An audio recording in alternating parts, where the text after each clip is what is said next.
बक अचानक से बाबा को किक लगा देता है जिससे बाबा जमीन पे गिर जाते हैं। अब बाबा को इन लोगों पे बहुत ज्यादा गुस्सा आ जाता है। चुन्नी कहता है क्या बाबा आप इतने ज्यादा कमजोर हो गए कि इन लोगों से भी लड़ नहीं सकते। चुन्नी की ये बात सुनकर बाबा का गुस्सा और भी ज्यादा बढ़ जाता है और फिर बाबा इन लोगों से लड़ने के लिए उठकर खड़े होने लगते हैं। तो दोस्तों अगर आपने अभी तक मॉन्स्टर इन मेला के बाकी सारे पार्ट्स नहीं देखे हैं तो पहले आप जाकर उसे देख ले, वरना ये स्टोरी आपको अच्छे से समझ में नहीं आएगी। पिछली वीडियो में आपने देखा था कि बॉब रोड को गोली मार देता है और फिर चुन्नी को मारने के लिए गन उसकी तरफ कर देता है। और अब आगे की स्टोरी देखते हैं। बॉब को ऐसा करता देख सारे लोग बहुत ज्यादा घबरा जाते हैं। अरे ये क्या, बॉब तो चुन्नी को गोली मार रहा है, लेकिन अच्छा हुआ कि गन में गोली है ही नहीं। बॉब कहता है अरे वाह इसका किस्मत तो बहुत अच्छा है, गोली ही नहीं बचा इसके लिए। बॉब ये बोल ही रहा था कि तभी जेब द किलर को होश आ जाता है और वो उठकर खड़ा होने लगता है।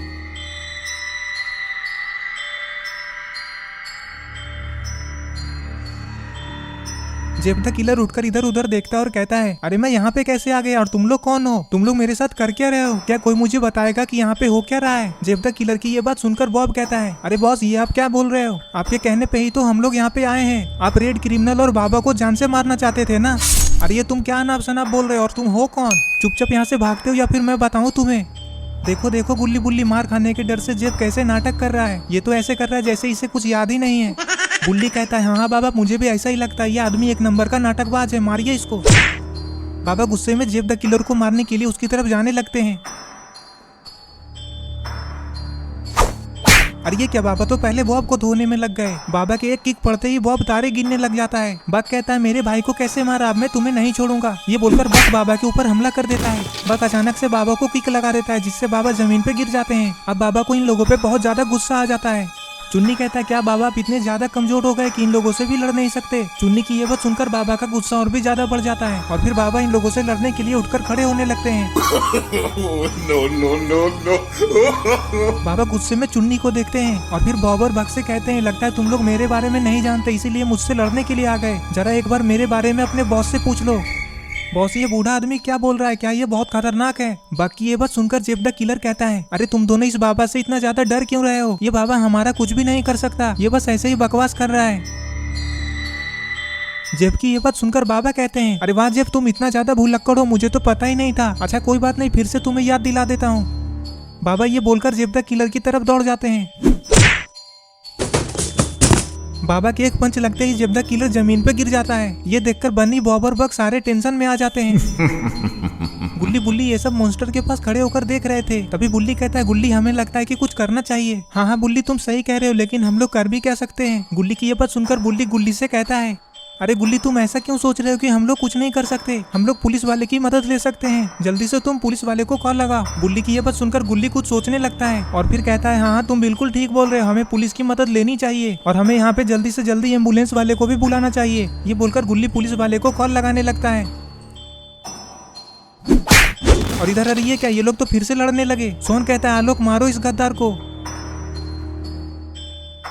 तभी अरे ये क्या, बक आलोक के ऊपर पीछे से हमला कर देता है। अब लगता है बक आलोक के हाथों से मार खाए बिना नहीं बचेगा।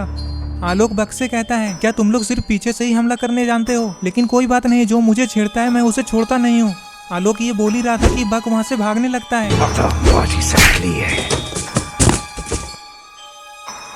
आलोक बक को जोरदार किक लगा देता है जिससे कि बक जमीन पे गिर जाता है। आलोक कहता है क्यों, क्या हुआ, भागने क्यों लगे? एक ही किक में नानी की याद आने लगी क्या? ऐसे तो सबको धोखे से पीछे से मार मार कर हीरो बन रहे थे। बॉब कहता है आलोक तुम मेरे छोटे भाई को मारकर अपने आप को हीरो मत समझो, वो तो बच्चा है। दमे तो मुझसे लड़कर दिखा, मैं तुम्हें तुरंत ही धूल चटा दूंगा।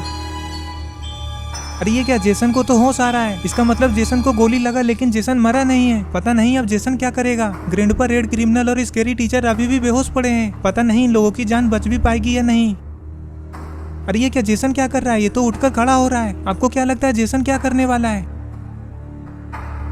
अरे ये क्या, जेसन तो लंगड़ाते हुए यहाँ से भाग रहा है।